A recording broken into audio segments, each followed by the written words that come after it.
নমস্কাৰ প্ৰিয় বন্ধু বান্ধৱীসকল, আপোনালোকৰ খবৰ কেনেকুৱা? মোৰ খবৰ ভাল আৰু আশা কৰোঁ সদায় আপোনালোকৰ খবৰবোৰ ভাল হওক।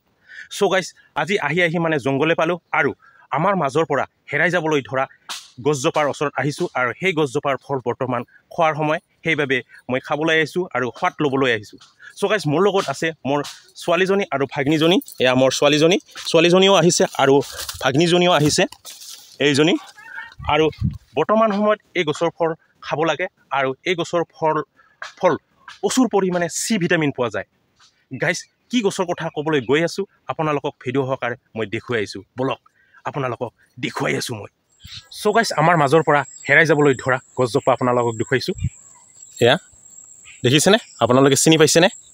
হয়তো চিনি পোৱাত কিছু অসুবিধা হৈছে, হয়তো কোনোবাই চিনি পাইছে, হয়তো কোনোবাই চিনি পোৱা নাই।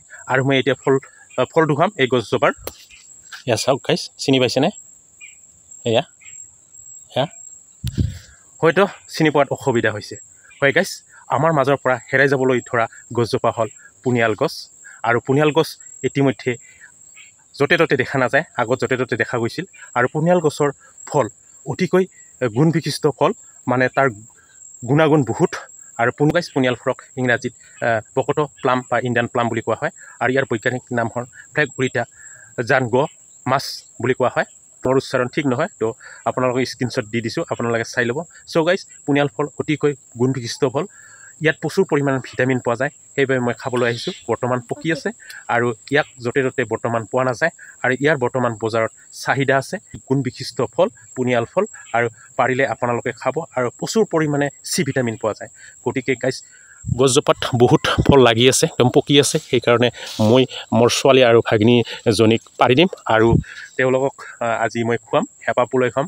মানে এতিয়াই পকাৰ সময় আৰু এতিয়াই খোৱাৰ সময় পুনিয়াল ফল।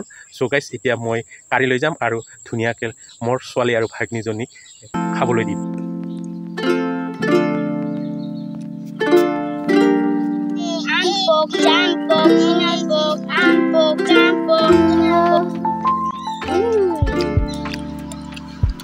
গাইজ, ভিডিঅ'টো চাই কেনে পালে? যদি ভাল লাগিছে তেতিয়াহ'লে লাইক শ্বেয়াৰ কৰি দিব আৰু নেক্সট ভিডিঅ'ত আপোনালোকক সকলোকে লগ পাম তাৰে আশাৰে আজিলৈ বিদায় মাগিছোঁ। ধন্যবাদ।